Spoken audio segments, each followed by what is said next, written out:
Harom-harom laro. So mga be, for today's video, kung naaalala mo yung bata na yun, yung kasama ko sa video nung nagbi-beatbox siya at ako yung kumakanta. So mga be, nag-grocery nga pala ako ngayong araw para simpleng regalo para sa kanya. Dahil mga be, may nag-chat sa akin na lalaki na kapitbahay niya, may-ari ng bilyaran. Sabi ni kuya sa chat, kapitbahay ko yung bata na kasama mo sa video. Alam mo ba na tumutulong yan sa akin sa bilyaran para pambaon niya? Ang bait ng batang yan. Na-amaze nga ako mga be, dahil may ibang kabataan ngayon ay nagsiselfone na lang magdamag. Kaya deserve mo tulong. Yee. At ito ngang time na to, na-amaze ako dahil narinig ko yung boses ko. Ah!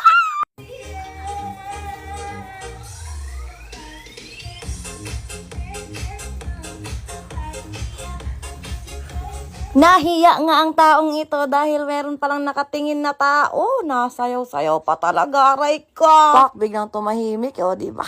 So yan nga be, namili na din ako ng pagkain dyan mga be. Biscuit nila mga be, pambaon. Kasi nalaman ko mga be na marami silang magkakapatid. 7 ata yun. The more, the happier. Yee. So ayan mga be, tapos ko nang pumili-pili dyan mga be. At kumuha ko agad nitong bigas mga be. Ayan nga be, at ayan yung pinili ko mga be. Tapos ayan, nilagay ko na yan sa cart mga be. At pagkatapos mga be, at nagpunta na nga dito ako sa cashier at nakita ko itong nips na chocolate na to mga be. Alam kong magugustuhan niya to, chan. So ayan mga be, excited na ako dahil tapos na. Ito na, let's go na. So fast forward mga be, andito na ako sa bahay ni Arnel, yung bata. At ito nga, kinausap ko yung ate niya na Pretty. Hi Pretty. So ito na, magpapakilala na siya kasi wala pa si Arnel. Go. Hi everyone, I'm Marian.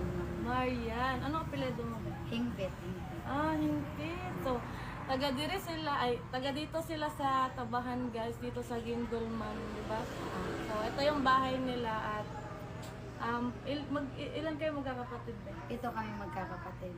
Ah, 7. Wow. So, Hilig talaga yan mag-beatbox, tapos inaano na namin dito siya nang nag-aalis sa amin lahat. Nagkagano siya ng bigyan mo ko ng beat, mabigyan niya sa bahay. So, eto nga be, na-interview ko na nga itong ate niyang si Pretty.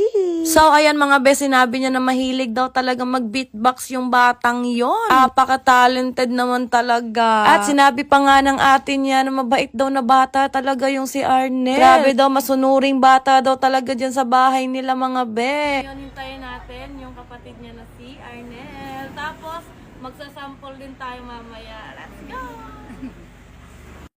Hi! Char! School boy! Nara pa ihatag niyo mo nagmay na surprise. Ay, vlog.